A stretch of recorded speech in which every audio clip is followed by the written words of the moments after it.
more happy that Randy's back. Oh, how good did Randy look? Yeah, he looks jacked. He looked phenomenal. Jacked, Emily bro. was watching Survivor Series and go, "There's my boyfriend." Yeah. I was like, "Dude, that dude." I ain't gonna say shit to him now, bro. No. Like this motherfucker's jacked. Dude. It's the Lame Guys Podcast. What did you think of the Hunger Games? I liked it. So did I. I liked actually it. enjoyed it a lot. Yeah, I was thinking, with it being a prequel, I don't know how much I'm really going to enjoy it.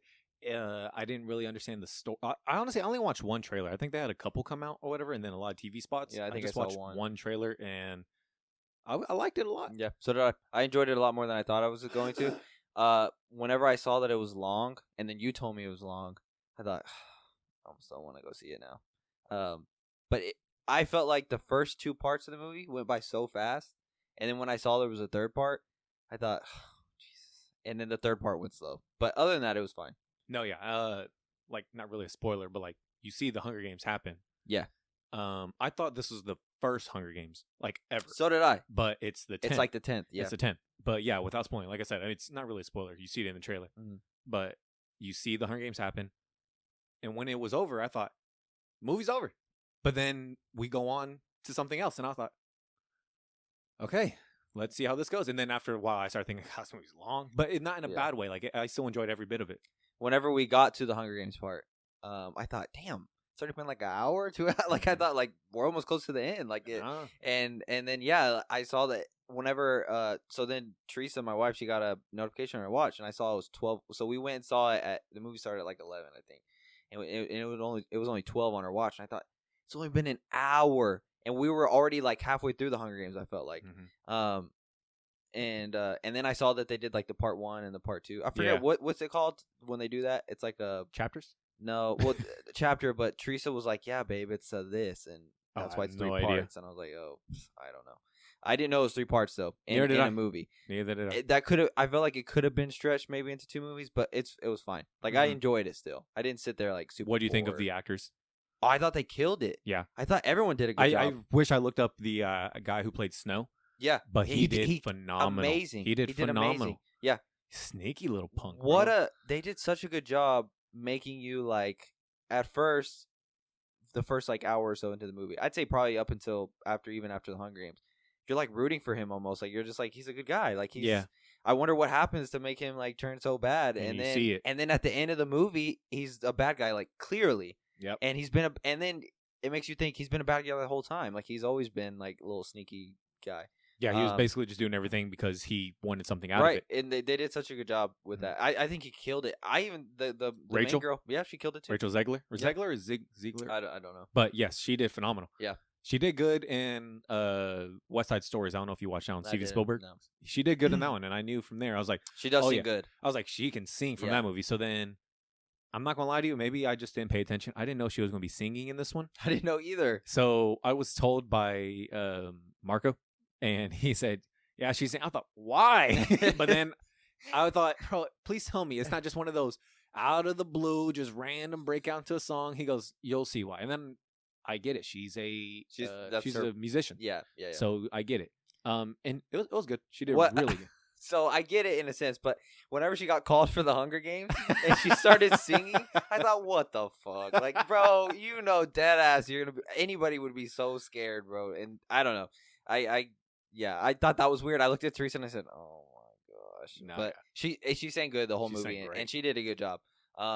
Isn't she the girl that was gonna be in Snow White? She is in Snow White, yes. But didn't she have like some beef with Okay, so basically she decided, or she mentioned that their Snow White's going to be a different type of adaptation of it, that it's not going to be the classic one that the fans know and love from the animated one.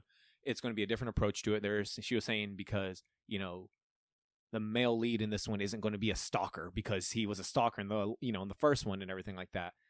So people had an issue with that, and they were saying it's just going to be a lot different. Yeah. Details wise, I'm not too knowledgeable on that.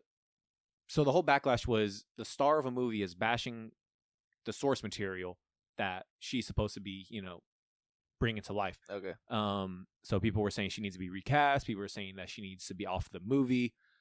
she's not off the movie. Yeah. They are not recasting her. Yeah, I just remember seeing some drama that. Yeah. Wasn't there some drama with the dwarves? The dwarves too. Yeah, they changed them up. Even behind the scenes, like the set photos, they weren't dwarfs. They were really? all like they were. How many of them? 7, right? Dude, I don't know. I don't know either. I have no Hey, idea. don't flame me up. Yeah. But no. So yeah, none of them were like that. Oh, okay. And you had actors in Hollywood that Or are actual dwarfs saying That's what you it could was. have hired us. Right, Like that's what it if was. that's going to be your take on it, you could have hired us. Mhm. But then we had the first official photo come out of Snow White and the 7 dwarfs. My bad, 7 dwarfs, and they're all like they're all dwarves. They're like CGI like dwarfs and Really, everything. they didn't get actual dwarves. That sucks. No, but but they're all there. I also saw Captain Marvel or the Marvels. Yeah, I still need to see it. Your thoughts on it? I thought it was good. I thought it was gonna be better than everyone was saying. Like when So I watched it was overhyped. Well, I would say it was overhyped. When I saw Escape Pod, like they made it sound like it was really good. I thought it was okay. Like I thought it was on line with the past few Marvel movies that have come out. Nice. Like Ant-Man was okay. Like you didn't like it, but you also don't think it's the worst thing ever. But like you know what I'm saying? Like that's how I felt. Like I liked it. I don't know. I haven't put too much thought into if I like Ant-Man better, but I feel like they're close. Really? Yeah, but I liked it. The end credit scene is cool. How they tie it in. I wasn't so annoyed with Brie Larson like I thought I was gonna be. From my understanding, and I even said it too before Marco went to go see it. I told him that from the trailers and the TV clip or the TV spots I've seen, it looks like she's having a lot more fun with this one. She's a lot more loose with this one. And then from the first one for Captain Marvel, and then all the spots all the times we saw her with like in Endgame, everything like that. I was like, it's almost she's just very uptight about it. And personally, I don't mind it. Like I don't. You know me, I like Captain Marvel's. I like her, take on it. But this one, I was like, I guarantee she looks like she's going to be a lot more fun. And it looks like they're going to make her lighter so fans can like her more. Mm-hmm. And Marco worked confirmed for me. It. Marco confirmed it. He said, yeah, she's definitely a lot different. Yeah, it worked for me because, I agree with that. She was very tense in her other ones. Mm-hmm. And in this one, she was looser. Mm-hmm. And I liked it better. There's one scene in the movie that I was very surprised. That she does? I still need to see it. Yeah, we just need to go. I'll say, I mean, yeah, you can go see it if you have time, but it's also one of those you could wait. Really? Yeah, like I still haven't even seen Captain Marvel, so like I'm fine. Like you don't have to absolutely go see this movie because you've already seen the end credit scene. Yeah. But like, if you did, cool. You know what I'm saying? I just feel like I need to just because I'm always giving people crap. You're waiting for streaming. Yeah. Go see it in the theater. And at the same time, for the most part, I've seen a lot more. And I've seen all the DCEU movies, and then for the most part, all the MCU movies in theater. So I might as well just. But also, it lost a lot of money like the second week, which my theater was pretty full though because I went the Friday after Thanksgiving, Friday or Saturday, I don't remember one of those days. And yeah, I mean my theater was full, so I was gonna buy an earlier showtime, and it was full, so I had to wait till it was like an 8:00 showtime that we went to. So do you think it's? I don't know. Do you think it's superhero fatigue? I honestly think it's superhero fatigue. Because to be honest, I really did not believe in superhero fatigue. I did not. But now with the track record of these past couple movies, the only downside is Guardians did very well. Yeah. Guardians did north of 800 million. Right. So I'm thinking, is it just because some of these movies are just lackluster? Blue Beetle, personally, I thought it was really good. It deserved more money than what it got. Shazam! Fear of the Gods, it was okay. Do I think it deserved more money? Yes. The Flash, the controversy and everything behind that definitely didn't help it. It hindered it a lot. It hindered it quite a bit, and Ezra still being attached did not help. I thought with the marketing of Michael Keaton coming back and Ben Affleck being in it or something like that, it would help. It didn't help. Well, also what didn't help is it's going nowhere. Like it's pointless. Yeah, just like the Aquaman movie. And then the Aquaman's coming out. Yeah. So, and what else was? Ant-Man came out. Was that this year? Mm-hmm. Yeah. So I think it's a mix of superhero fatigue, and I think it's a mix of we now have these characters that Marvel and DC are trying to spin up, like they're trying to make us care about. Say what you want, the Ant-Man movies were okay, but Ant-Man is Ant-Man. Like he's not like a top. I wouldn't say he's like an A+ superhero, right? Like Kang was in the movie. But he was one of the originals too. That's the only downside. But also originals in the comics. But also word of mouth, I think, plays a part too. And so you have some people that say it was okay, and then some people just that's all they need to hear, and they don't go see it. Yeah, I'm about saying from the time of this recording, Jonathan Major's trial started yesterday. Yeah, or whatever. So let's see how that plays out. But then I also think it's a mix of we just have so much. We've had so much superhero stuff lately, and it's like I'm watching MCU 1 right now. MCU's Phase 1, or I finished it Phase 1 I think already, and I just think it's hot. I put myself back in that time, and I just think, wow, this is so cool. Like to see this in live action, like it's just different to now. Like we've seen all this stuff, like it. So I don't know. Like Blue Beetle, for example. Like me and you know that he's a cool character, but a typical person, general audience doesn't no care. idea like they don't care who Blue Beetle is. That's where word of mouth comes in. Mm-hmm. But then you have like a lot of people thought the movie was whatever too, and so it's like I genuinely think superhero fatigue plays a huge role in it. It also doesn't help that Marvel has like the movies aren't as good as they were, but I don't know. I genuinely think it's superhero fatigue. No, yeah, even Bob Iger came out, the CEO of Disney came out and said that they had a bad year. They had a bad year, but not just that. He definitely said we're honing down on quality over quantity, which is smart, right, and rightfully so. Yeah. I say that, but at the same time, well, we love it either way. I'm gonna say we win. We get so much. See everything. We see everything. We watch every show they put out, but still, after a while, it's not as cool anymore. The product has gone down a little bit. Yeah, it's just not as cool anymore when you have something come out versus before it was like we got like what, one a year, maybe two a year, maybe sometimes 2 a year, yeah. Now it's like we're getting so much stuff that it's like, oh, I'll wait and watch it later, and then you just don't go see it. Like I don't know, I think the fact that Marvel's putting them out so much, and then I just think also super fatigue I think is real. How could it not be? What is it, for 15 years now we've had it took 10 years to get to Infinity War, right? Yeah. And then when did Infinity War come out? 2018, 2017? 2018. And we're already in 2023. So 15 years of non-stop superhero movies. Mm-hmm. Like eventually, I don't know, like it just, I feel like it just dies out a little. Star Wars isn't there's typically what is like a few years in between? Not here lately, okay, right? So I'm about to say, because it took a little bit from Revenge of the Sith, and then when Force Awakens, which is the Star Wars movie you watched. Yeah, that's the only one I've seen. Yeah, that's the only one you've watched. It took a couple years from that, and that's why that was such a big event, because Star Wars was back, and that movie generated a ton of money because of it. I mean, we were working at the theater when. No, actually, we quit on them right before. Yes, I redact that statement. Yeah, we timed it perfectly. Yeah. And we were like, if we put our 2 weeks in now, we will be gone the week that it comes out. Yeah, Star Wars, but we will not deal with the weekend it comes out. I think we were going to be gone by like that Tuesday or Wednesday, and then it came out that Friday. So well, they ended up making us not work that week anyway. They were going to lose 2 supervisors. They were mad about it, during Star Wars, and then they ended up saying, just don't show up. Yeah. So which was fine with me. I mean, we saw it. And then we ended up going to the theater to go watch it. So then, ever since Force Awakens, they've come out every? I think it was like every other year, maybe. See, but then at the same time, you get all the shows that come out too. You had Mando come out, which was a big success for the first season, and then that brought out season 2 and 3, and then on top of that, you had the Book of Boba Fett, and then Ahsoka. So let me ask you this: then, do you think Disney shows then have ruined it, kind of, as in a sense of we are no longer waiting for movies to come out; we're getting all this content on Disney Plus. Has it made it not so special anymore to go see that? Has it made it not so special to go see these movies anymore, and that's why they're performing? I like the way you worded that. Yeah, it doesn't make it as special. That's why they're not performing well in the box office. Yeah, because I'm also saying this as someone that's enjoyed almost everything. Yeah, so have I. But we're superhero fans. Yeah, we're superhero fans. I mean, I haven't watched Ahsoka or anything like that, but like when Obi-Wan came out, I watched that mainly because Vader was going to be there, so I was happy with that. Yeah, it's just not as special anymore. Like, it's just not cool because we have so much stuff that comes out already. So it's like, I don't know. Before, and I could be 100% wrong saying that, but at the same time, I'm thinking, like, when a Marvel movie came out, it was an event. Yeah, like you wanted to get tickets as quick as possible. I know you don't like him, but Campia talks about it. He says when a Marvel movie used to come out, it was an event. I agree. Everyone talked about it. He's like, now you're just, he said it was an event, and not only that, you were thinking, how amazing is this movie about to be? Now you're just hoping it's a good movie. Yeah.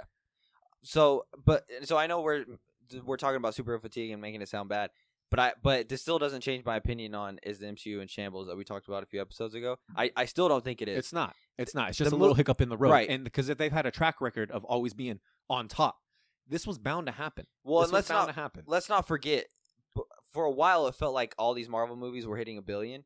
That's not something that's like super normal. Like a lot of movies don't hit $1 billion. No, so it's like, unheard of. Yeah, so like the fact that I feel like now almost we like consider we put our success level at if it makes $1 billion or not. Yeah, and a movie can be very successful without hitting $1 Guardians 3 didn't hit $1 billion. Yeah, and so like, and it was perfectly fine. So I feel like I don't know. I feel like we need to lower our standards a little bit. I still don't think it's in shambles. No, I don't think and so. I still think it's going to come back strong. But I do think superhero fatigue plays. Is DC going to come back strong? I don't know. I honestly have lost all hope in them.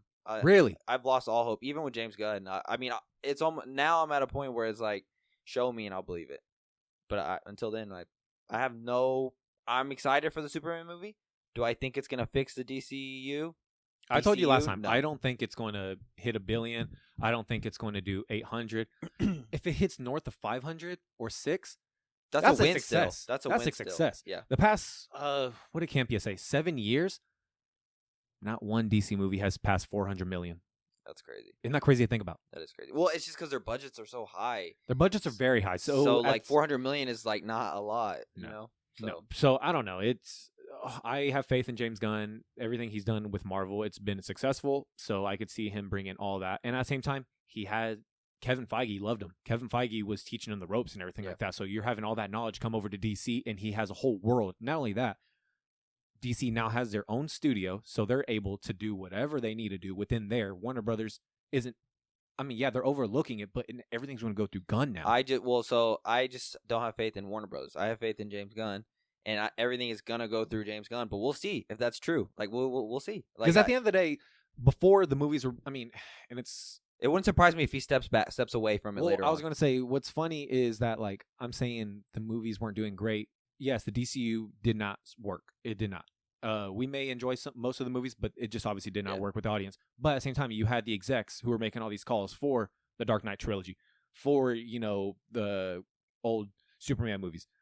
DC didn't have a studio to do that. Now they do. Now they have their own banner. So we'll see. We'll see if something changes. Yeah, I mean, I'm still a fan, and I'm still gonna go watch every movie. I'm still gonna watch everything. Yeah. I don't have faith in it whatsoever. So I mean, it's all at this point. It's like I would need to see 3 or 4 good movies in a row for me to not only me think that they're good, but for a general audience to think like it is a good movie. So you want to take like your friends and family to go see it, and everyone think it's good. And I want to see people that normally don't go see superhero movies be like, hey, I heard that Superman movie was good. Like, I'm going to go see it this weekend. Like, I feel like that's where Marvel was for a little bit. Yeah. And I'm not saying that they need to be on Infinity War level or anything, but until I see like 3 or 4 consecutive good movies where everyone is going to go see them, I'll believe it. But until then, I don't, dude. Before we get on to the other topics real quick, I just want to ask, did you see the picture that Dave Bautista posted?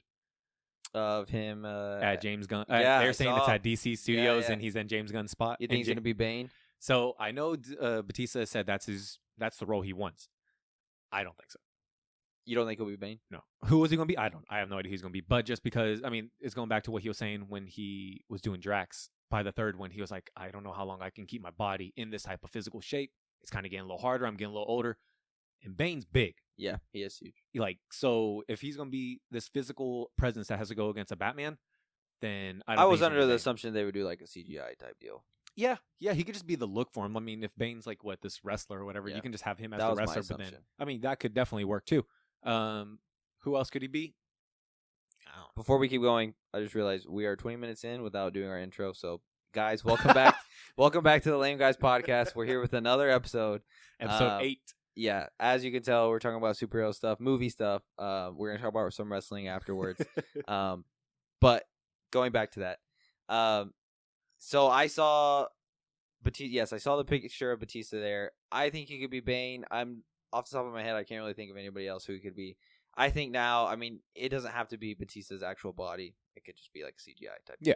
He could just do like just get his face or whatever. Yeah, like I don't know, bro. There's different ways to do it. James Gunn is going to include him somehow, some way. Oh, that's James Gunn's boy. Yeah. Batista was ready to leave Disney when James got fired. He was telling Disney, "You're not. If you don't get James, you're not getting me. Like Drax is gone." Yeah. So yeah, he's loyal. He's going to be in it for sure. So that I'm not. But hey, I saw. What do you think about Cillian Murphy being Doctor Doom? Yes, the rumors are that that's a top choice. That's the rumor, right? Like it's not. Love it. I love it So too. whenever so there's two. He people, has the voice for it too. He has the voice for it. So there's two people I forgot to mention whenever we were talking about like who would I like to play Doctor Doom. Him, yes, because that's been a fan casting for a long time as well. But I text this one to you too. You know who would look really good? Jamie Lannister. Yeah, I cannot remember his name. I don't know his name either, but yeah, he yes, would Jamie Lannister would look like. I mean, he's a good size built and everything like that. He looks suave. He can be like a little manipulative type thing, but like just the whole like presence of him. Yep. I think he'd be a good Doom too. Yeah, but yes, he would. Cillian Murphy, whatever. Yes, he would be a great one as well. I mean, anything that he's in really, I feel like he looks good. We still have to go see Oppenheimer. Yeah, I feel like people will flame us up when they. I was just about to say, waiter, call us out. Dude, we just don't have time, bro. It's hard. But okay, before Hunger Games so I went and saw Hunger Games and the Marvels in one weekend. Before that, the last movie I had seen was Blue Beetle. I believe. Me too. So I mean, dude, with the kid, it's just hard right now. Yeah, trying to plan that. But out. I'm trying to go more. I'm trying to go more now. So we'll see how many I can get before the year ends. But I want to see more. I feel like we need to do a better job about watching more. So not just at theaters, but like not just at theaters, but yeah, just what's out in general. Like we have a type generally that appeals to us right away that we'll watch right away, and then there's a movie that we'll say we'll watch, and then we just don't watch it. Speaking of watch, I rewatched Into the Spider-Verse. Oh yeah. So do you feel better about it second time? Yeah, I feel better about it second time. Now, granted, it did. Okay, so if I said the first time I watched it, I left. I said it was good. I think I gave it like a 7 when I walked out of that movie. Or like, when it was all said and done. And Across Spider-Verse is a 10 to me. I give it like an 8. Yeah. I wouldn't say it's not going to say it just raised the bar completely or anything like that. But I definitely enjoyed it a lot more. A lot more pieces made sense. A lot of stuff that ties into the second one, obviously, because it's a sequel, so stuff's going to tie in. But there's a lot more cooler things I've noticed. I still don't like the way Kingpin looks, though. Yeah, I don't either. But I think I think that the way Kingpin looks fits that movie, though. Yeah, it fits, but I agree. Yes. Yeah, I wouldn't say it's like a 10. I think Across the Spider-Verse is a 10. I saw another TikTok yesterday. That was it was this guy, I forgot his name, and he was saying that Across the Spider-Verse and Into the Spider-Verse are perfect movies. I really enjoyed it the second time I saw it, but I wouldn't say it's as good as Across the Spider-Verse. No. Even so, like even after watching it. Something had to change because me and Marco all said the same thing for Into the Spider-Verse. Mm-hmm. Everyone around us was talking about this is the greatest Spider-Man movie ever made. This is one of the greatest animated movies ever made. And us three could not understand why. Yeah. And we all had the same thing. Marco didn't see it with us. I think me and you watched it together, but we were just like, it was good. It wasn't blown away crazy. But the second one. Well, I think beautiful. Since we watched the second one and we genuinely loved it, going back to watch the first one now, you're used to the style. You just know what to expect. Like I think that's just one of those movies that I had to see a second time to really appreciate it. Yeah. I feel like there's a lot. That's how I am generally. I usually, if I'm in between or I really like a movie, I go see it a second time just to confirm how I feel about it. That one I didn't see a second time. I should have. Yeah, and I should have. I may have liked it more at the time, but honestly, I'm glad I waited too because I appreciate it more. So, but yeah, that's good. Is there any other movie news that's going on? I feel like it's pretty slow lately. We said it earlier, or amongst each other, Godzilla -1. Yeah. Pretty dang good in the box office. Everyone's talking about it today on Twitter. I saw Twitter was blown. Everyone saying it's one of the best Godzilla movies ever. That's how a real Godzilla movie's done. I saw someone say the look of him is phenomenal. It is. He looks great. Yeah. The CGI looks phenomenal. They released a clip of I guess some boat. He was chasing some boat. His mouth is open in the water, and I just remember thinking. So is this an origin? So is this an origin though? I have no idea. The only Godzilla movie I've seen is the last one that came out. No, I lie. So I saw so the last one that came out was Godzilla vs. Kong. I saw the one before that. King of Monsters? Yes. Did you watch the first one? The 2014 one? I don't think so. Or 15 one, whatever. I just saw the one that came out before Godzilla vs. Kong. Oh, okay. So I saw that one and then I've seen Kong and then I've seen Godzilla vs. Kong. Nice. So I don't know. I've never really been too big into Godzilla. Yeah, I must say. Me and my brother love Godzilla and King. Yeah, I never really got too much into it. But my type of Godzilla was Power Rangers monsters. How they became like the big Megazords form. And everything like that. Yeah. Yes, sir. That was my type of Godzilla. Who was your favorite Power Ranger team? I really like Mighty Morphin. I like Mighty Morphin's obviously the first. I'm going blank on the name. Time Force. Yes. I really like Time Force. Yes. And I really like Galaxy. All the ones that were popping when we were young. Yeah, I was say for me it's Galaxy, Time Force, and more In Space was good too. Oh, I love In Space too. Yeah, In Space I love In really Space. good. I like In Space's costumes better. Really? Yeah. I think I like Galaxies a lot more. Well, I'd say Time Force is my favorite. I'm a big Red Ranger fan, so Time Force is my favorite Red Ranger costume or outfit, or whatever you want to call it. I was always a Sixth Ranger fan too, so like you had the Quantum Ranger I always with liked Time the Red Force. Ranger. You had Quantum Ranger with the Time Force. You had the Magna Defender with the Lost Galaxy. Them two right there. Boy, I was there. I was them for Halloween as a kid. Oh, they're so cool. I think that's why Mighty Morphin is. I wouldn't say it's my favorite, just because Red Ranger takes a backseat hella hard. To Tommy. Rest in peace, my boy Jason Dave Frank. So, and then Tommy was the Red Ranger in Turbo? Zeo. Well, Turbo, Turbo. Oh, I love Turbo too. But he was the Red Ranger in Zeo too, right? Yes. Yeah. Yes. Yeah, he was in the Turbo movie. Yes. Yeah, I love Turbo too. I have that on VHS. Yeah, I'm about to say that was the. God, I ran that movie to the ground. Really? Dude. Yeah, that movie was great. Yeah. I need to go back and look at all my VHS movies. I have them all at my parents' The collection. Yeah. Hey, bro, just put them right here with this. Yeah. Yeah, well, I thought about doing that too. I don't know. A lot of them are in good shape either. So yeah, it's fine. We just need that. Yeah. But hey, let's talk about wrestling. Yes, wrestling is popping right now, so we're gonna talk about it. So what just happened? Survivor Series. Yeah. So Survivor Series just happened. Oh, you know what? I feel like we didn't really talk about CM Punk last episode, even though we were talking about Survivor Series. Did we talk about it at all? We didn't even mention that he was rumored to come back. Oh, okay. I was about to say the last episode we talked about Survivor Series predictions. Yes, but we didn't even mention the CM prediction. Punk. Like, we should have done a prediction if we thought CM Punk was going to come back.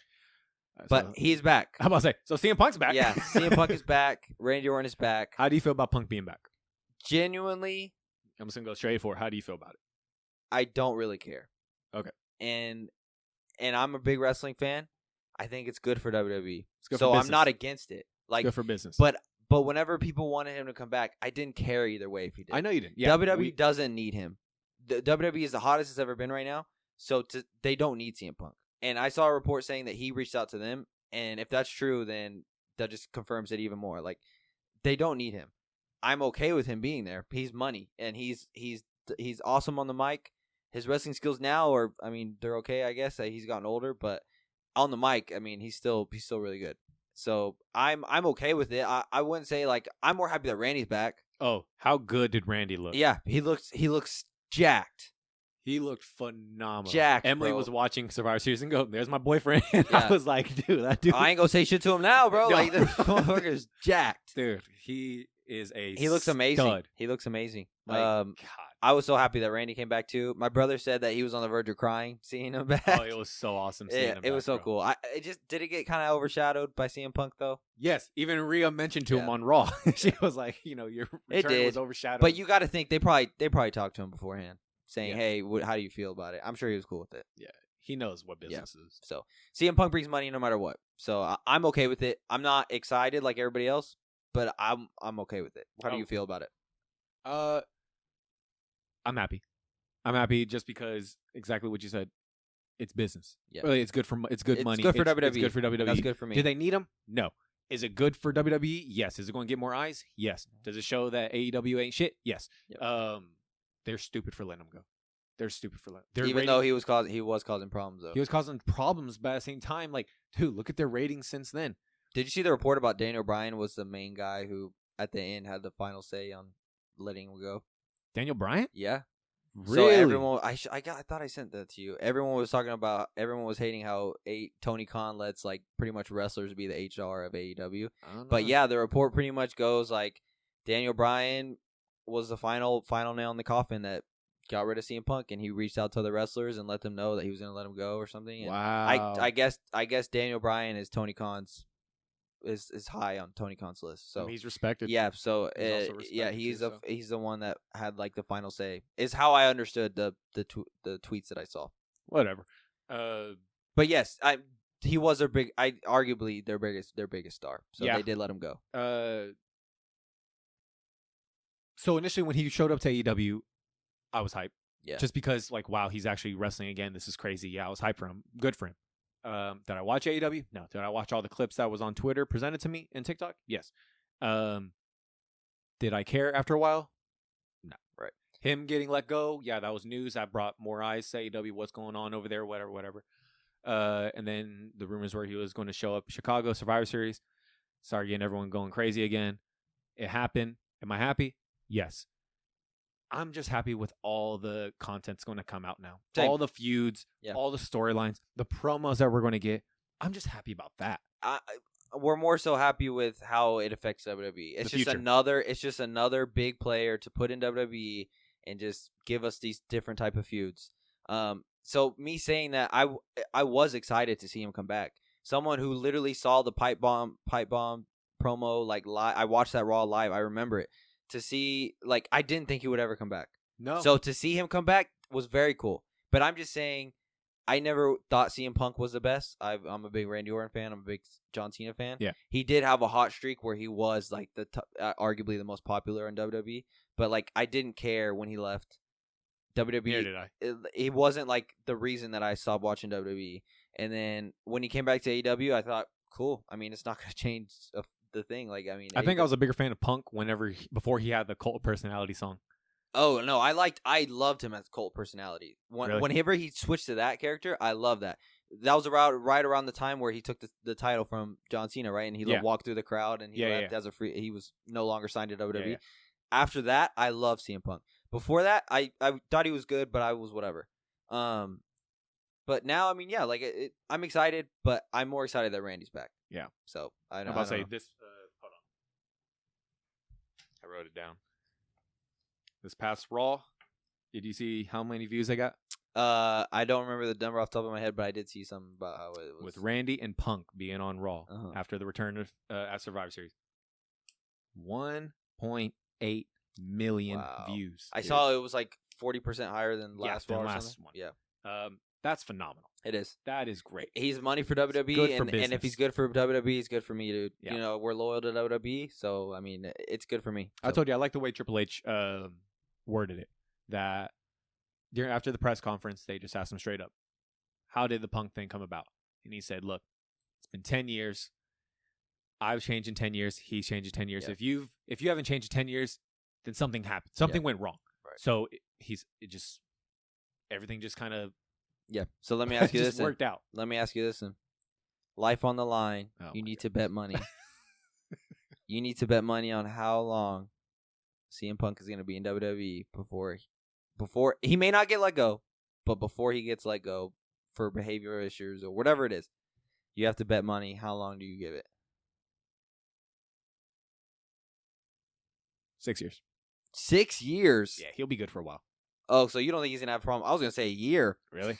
I think so. Well, he's also one of those people that it's like, I'll believe it when I see it. Like I just think the contract's going to be so good. The money's going to be so good. Yeah. He's going to be... I hope so. He's going to be good for a while, good for business. But once it starts dying out, then I could just see him getting a little too comfortable. If all the rumors, everything of what was going on at AEW, with him getting too comfortable, him trying to be issues backstage. But what's so funny, too, when he got let go of AEW, there was a ton of wrestlers at AEW also saying, he was like a mentor to us. He was so good. He had an issue with just a select group, and the rest he was phenomenal with. So I'm just thinking, if he gets too comfortable and he has that same issue, it's going to be a little bit. But I could see like 5 or 6 So years. if that's true, because I did see wrestlers saying that he was good, and so I don't watch AEW, but for the most part, I follow because it's on my Twitter. But for the most part, I saw he had a problem with the Elite, which is the Young Bucks and is it Adam Page? Not Adam Page. Who's the other guy? Kenny Omega. Yeah. That's why I saw who he had the most problems with. I've even seen them now still having problems with other wrestlers. I've seen reports, and so I've seen reports saying that they're just the toxic thing. So maybe it wasn't Punk, but just off his reputation, for me, he's another one of those things where it's like I'll believe it when I see it. Like, he just prove me wrong. He walks around with just sometimes it's just negativity, bro, and he's just a very confrontational person. It seems like I've never met him, but just what I've heard, it seems like he's just that guy that's like that. So I'll believe it when I see it, but like just based off my first assumption, I give it like a year. I've met him once. Really, I've never met him. I met him once. He did a signing at I think the Rockwall Walmart. Oh, go ahead, finish. And I remember I didn't have any Punk shirts. So who was my favorite? Undertaker. So I wore an Undertaker shirt, got in line, had him sign something. He looked at my shirt. This was right after Undertaker got fired or let go from WWE Oh, I remember when he this lost story. when he Yeah, lost yeah, against Edge. So I remember, whatever, gave him my thing to sign. How are you? Cool. Like, he was a nice guy. And then he looks at my shirt and he goes, too bad about Undertaker, right? My whole mood changed. I went from being like happy I'm seeing CM Punk to like, why'd you bring that up? Bro? Like, I for real was so upset about Undertaker getting let go. Now you're bringing this crap up. But yeah, I met him once. Speaking of, I listen to sports radio, like I said before. The KNT Masterpiece, they are one of the guys on there, Kevin. He's a big wrestling fan, and he's the guy who went and saw the Iron Claw, right, the premiere. They are going to be at the Buffalo Wild Wings in Rockwall tomorrow, and special guest there, Mark Henry, wrestler. Really? He's going to be at the Buffalo Wild Wings in Rockwall. They didn't say what time, but he is coming tomorrow, and he's going to be on the show. Yeah. Do we need to go? I probably won't pull up, no, but that's cool though, right? That is really cool. I'm gonna go let him know. Yo ass lost against Undertaker. Hey, tell him, bro, you got my ass with that retirement speech play against John Cena. Yeah, no, his song was so good. Somebody's gonna get that. Yeah, I love Mark Henry. So we talked about it before, so we're gonna give our 5 people who we would like to see CM Punk feud with.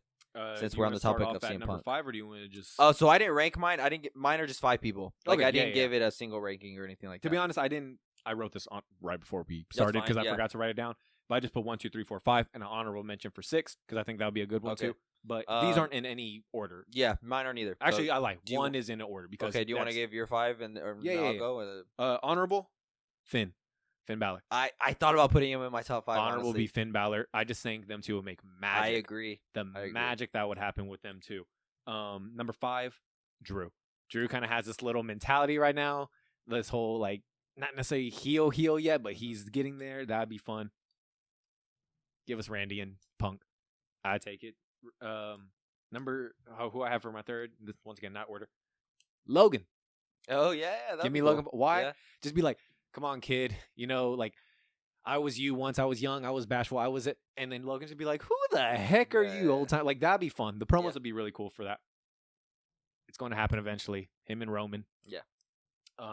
And right now, what we're seeing play out, Seth. Okay. So, before I give you my list, I agree on the Finn. I didn't put him on my list just because he's kind of taking a back seat as far as like the leader of the Judgment Day. I think him as the leader of the Judgment Day and CM Punk would have been amazing. Now, I don't know what they're doing with Finn. Finn's like letting Damian be the leader, but also Rhea's the leader now. I don't know. So that's why I didn't put him. But I agree. I would love to see Finn and CM Punk.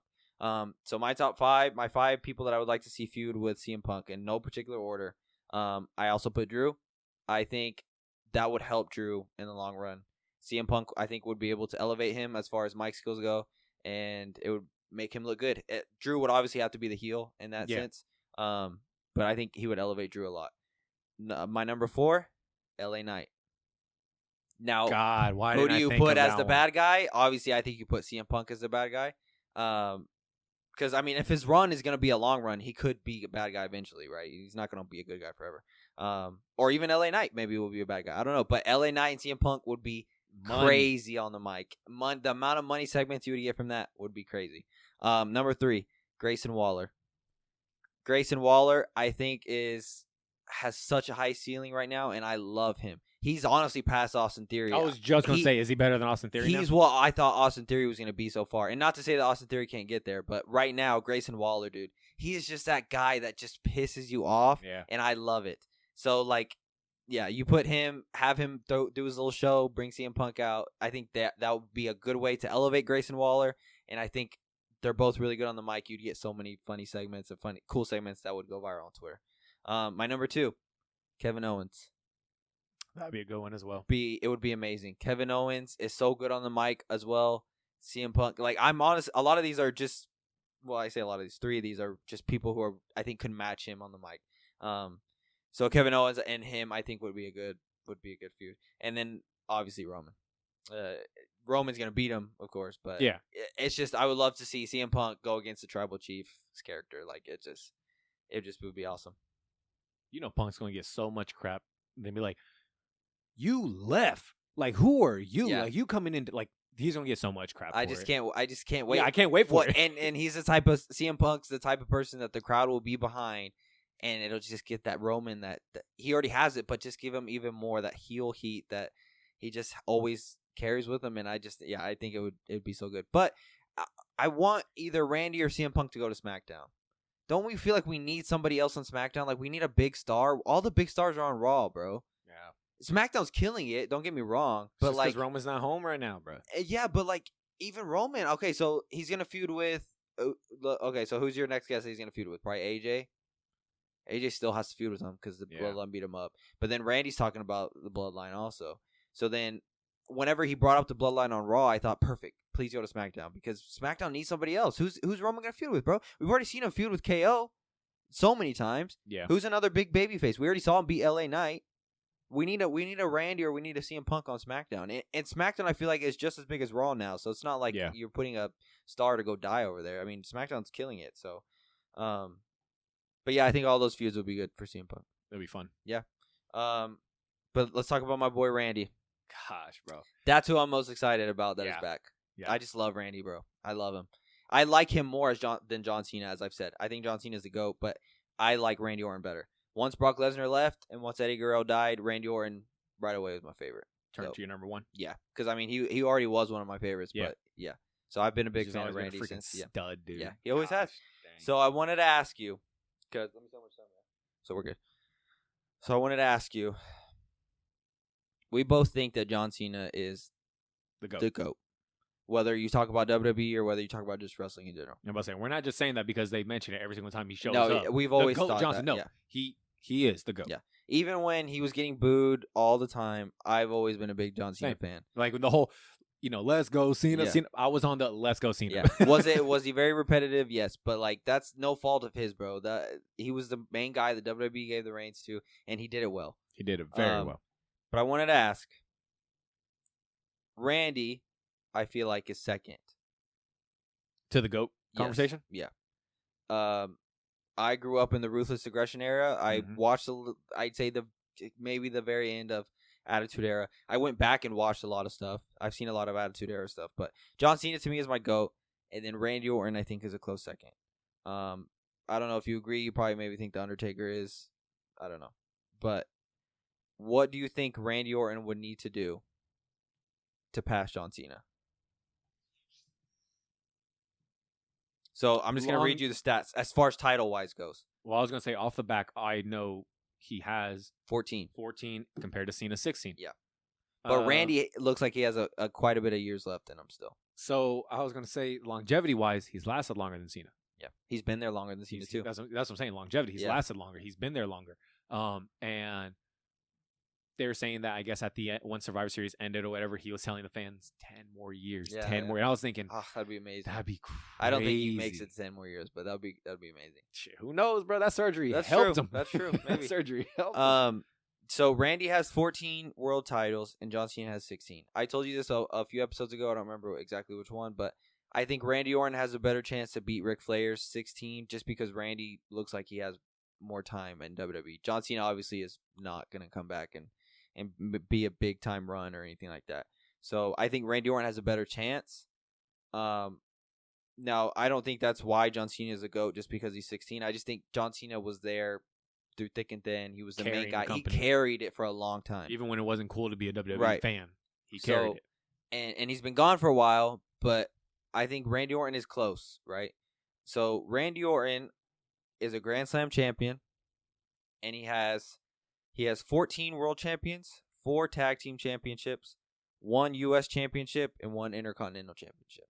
I didn't know it was only 1 Intercontinental championship.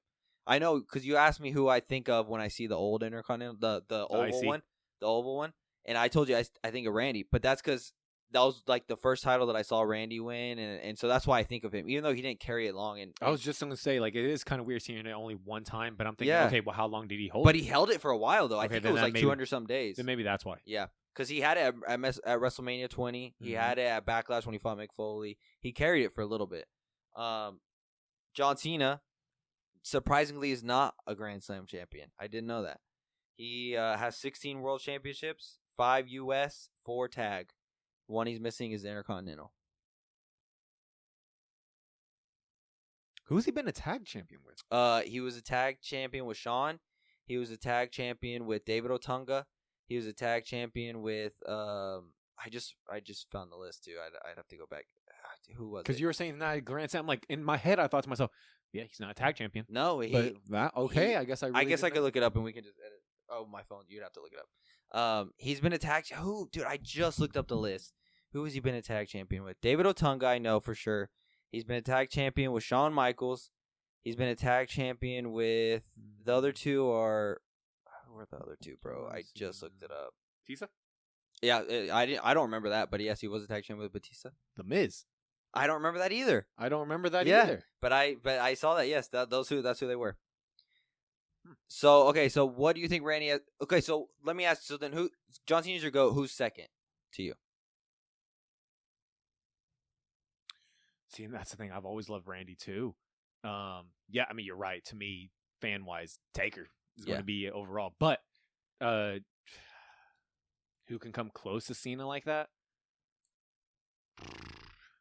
Randy's right there. For me, I think if he gives another good 1 or 2 years of consistency, but also it depends on WWE, right? Like WWE's got to put him in a position to like win some more titles, be in these main event matches. I hope since he's back, they don't put him in this position to like just elevate other talent and have him on a losing streak. Like if he's losing all the time, like that would piss me off. That's what I'm saying. It really depends on WWE.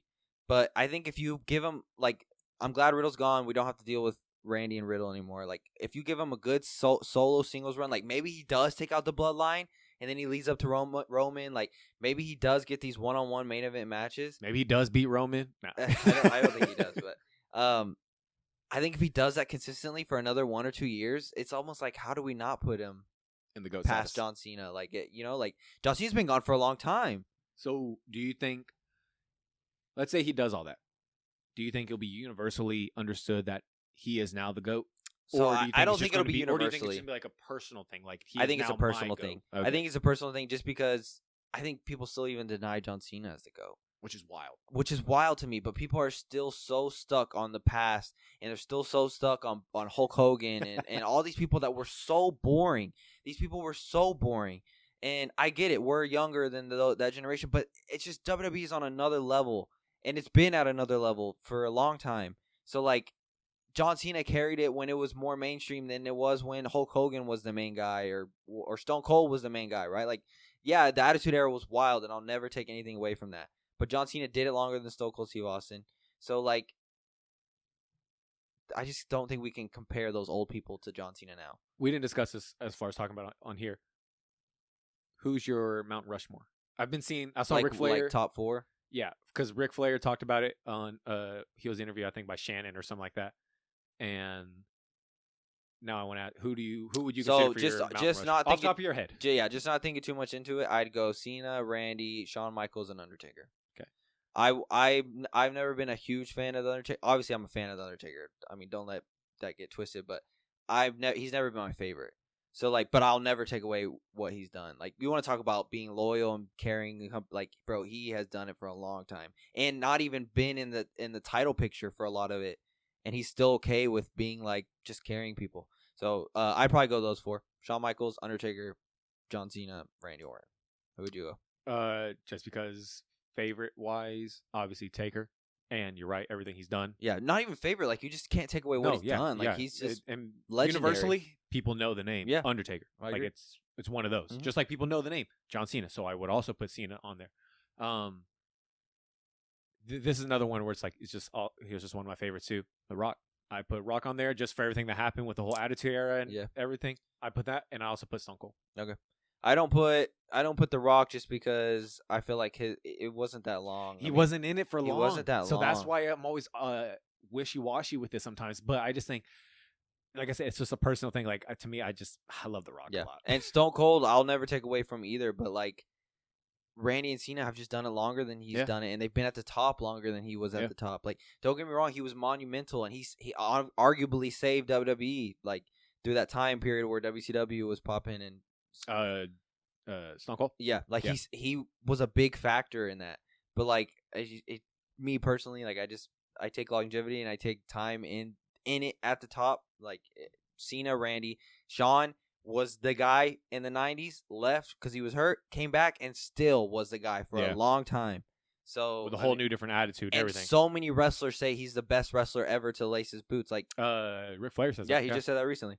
So that's why I put Shawn and then the Undertaker. I don't even have to describe it. Like he's just that guy. So yeah. So yeah, I think going back to it, I think if Randy does like a good 1 or 2 years, still main eventing, still single, I think I don't see how we don't put him back past John Cena. Right. But I also wanted to ask too. WWE has been popping recently. Mm-hmm. I've seen so many people say that they're not even wrestling fans and they've gotten into wrestling within this past year. Lauren actually sent me a post on Facebook actually from this guy that she follows and said he didn't like wrestling, but this year he's gotten really into it. So Triple H is now running WWE. He's in charge of creative. Yeah. These pay-per-views lately have just been crazy good. Some of them have been okay, but like if the other pay-per-views weren't so good, those would have been fired too. You know what I'm saying? Like the bar is already so high because the pay-per-views have just been so good. So I want to ask you a couple questions. Is this era on pace to be the best era compared to like Ruthless Aggression, Attitude, PG era? Is this era on pace to beat those eras? On pace, yes. On pace. Is it there yet? I'm not gonna say. So I'm not gonna say not even close. No, because that's. I'll be lying to myself if I say that. Is it on pace? Yes. What would we call this era? So I saw people just saying the Triple H era. Okay. The Bloodline era. I don't know. I don't know what you would call it. I guess you get that name towards the end. That's when people give it the Triple H era. Yeah. No, I'm saying like people came up with the Attitude Era. I don't know if in the 90s they were calling it the Attitude Era till after it was over. You know what I'm saying? Well, Cena gave us the name off the jump. Ruthless Aggression. Yeah. So I don't know what you would call this era, but wherever we're in, it's popping. Yeah. And it's great. Yeah. You're right. Non-fans are becoming fans. Yeah. If you don't know anything about certain wrestlers, you do now. You before you only knew certain names, but now you know a lot more because of how big WWE is getting right now. All thanks to Triple H. Not only that, all thanks to Triple H. He's brought back all these people that left because of Vince. Yeah. And we actually have celebrities wrestling well in Bad matches. Bunny and Logan Paul. And they're wrestling well. Yeah. They're having really good matches. Johnny Knoxville. No. Johnny Knoxville had a really good match. Good one at Mania. WrestleMania. Him and Sammy killed it. So it's like even those people's audiences now are aware of wrestling. Yeah. Bad Bunny's audience probably is aware of wrestling now. Logan Paul's audience is aware of wrestling. So the Puerto Rico Backlash was so good. Incredible. It was fire. I think Bad Bunny and Damian Priest should have been the last match in that pay-per-view. Just because it was almost, I didn't care about the end. What the end was Cody and Brock. Yeah, I didn't even care about it because I was so hype off Bad Bunny and Damian Priest. That's when Carlito returned. Yeah, Carlito returned too. Yeah, I agree, dude. I think it's on pace. It's on pace. It's not there yet. No, it's. I'll be lying to myself if I said it's there. But how long does it need though to be there? So okay, so Triple H has been head of creative since when? 2021. 2021. Right. So I don't know. It's around that time. Yeah. Yes. So far, bro. I mean, it's been really good. Like once he started running, you could tell the difference as far as like the Raws and SmackDowns compared to when Vince was running them.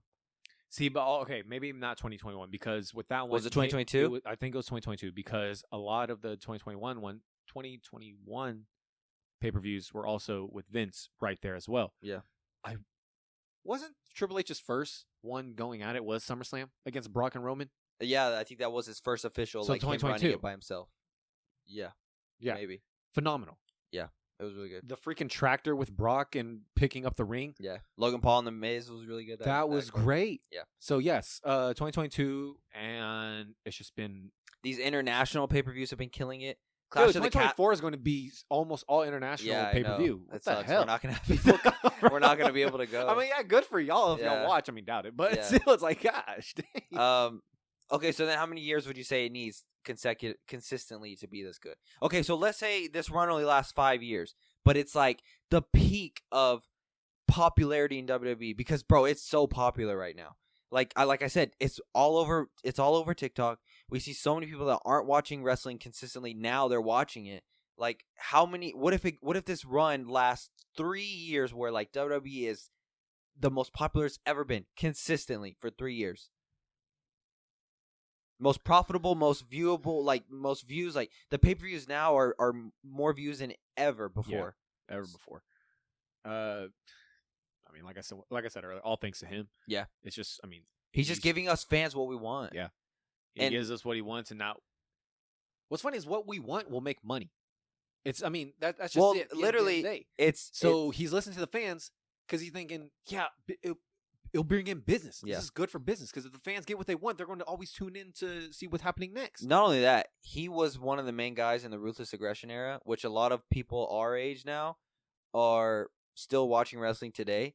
And I think that's why he appeals to us so much. Yeah. Because he knows what like the people that were watching wrestling when he was watching wrestling are different now. We're different now than we were when we were younger. And he's still in charge. Like he's still a main guy. Yeah. So like he just knows what to give us. Like I don't know how to explain it, but like maybe that plays a role, but he just knows, bro. And he listens to the fans. Like the fans know what they want to see, and he listens. So like I think that's the difference between him and Vince. Vince was so set in his ways. He was set in his ways, but at the same time, we can't take anything away from him. No, I'll never. I will say, yeah, we discussed this once again a couple episodes about what he gave us and everything like that. Like, yeah, towards the end, get him out of there. Yeah. But at the same time, when he was at the top of his game, he was at the top of his I'll forever game. be grateful. I mean, he gave us wrestling, bro. He gave us our childhoods. Yeah.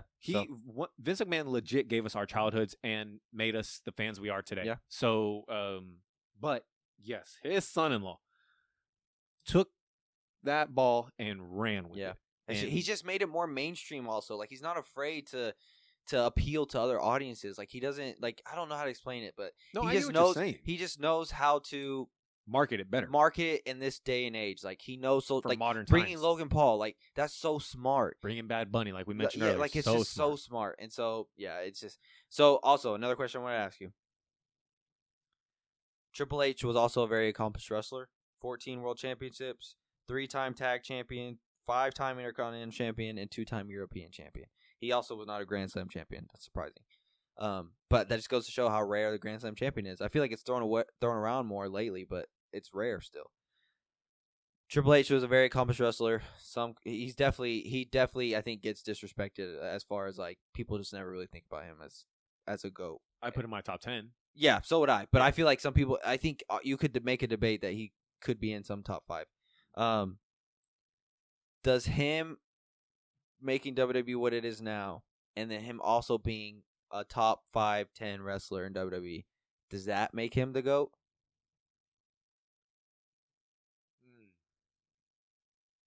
Do we include what he's done for WWE outside of his wrestling days into that GOAT conversation? Like, is that an okay thing to do? Like, you're saying, do we split it with him as creative as the GOAT and then him as a wrestler as the GOAT? I'm saying, do we look at everything he's done for WWE as a performer and outside of wrestling, him as not a wrestler?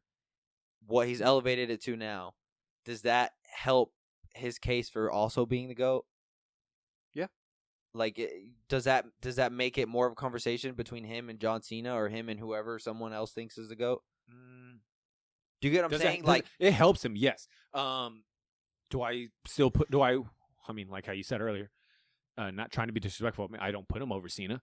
I don't put him over Randy. But let's say everything he's done and accomplished.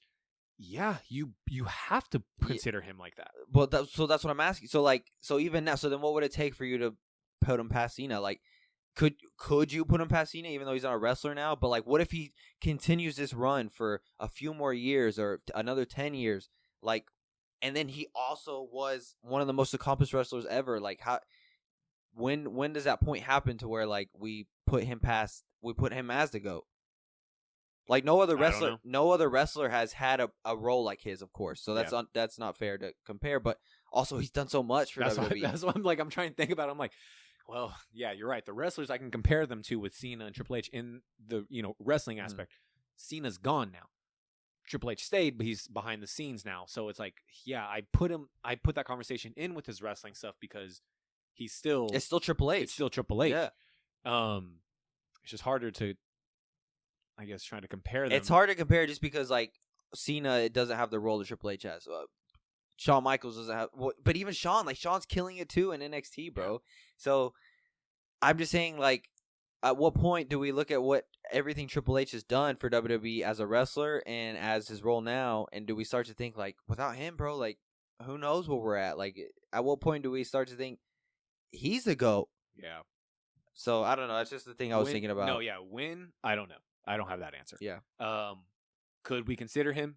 Yes. I think even now people could make the debate that he is.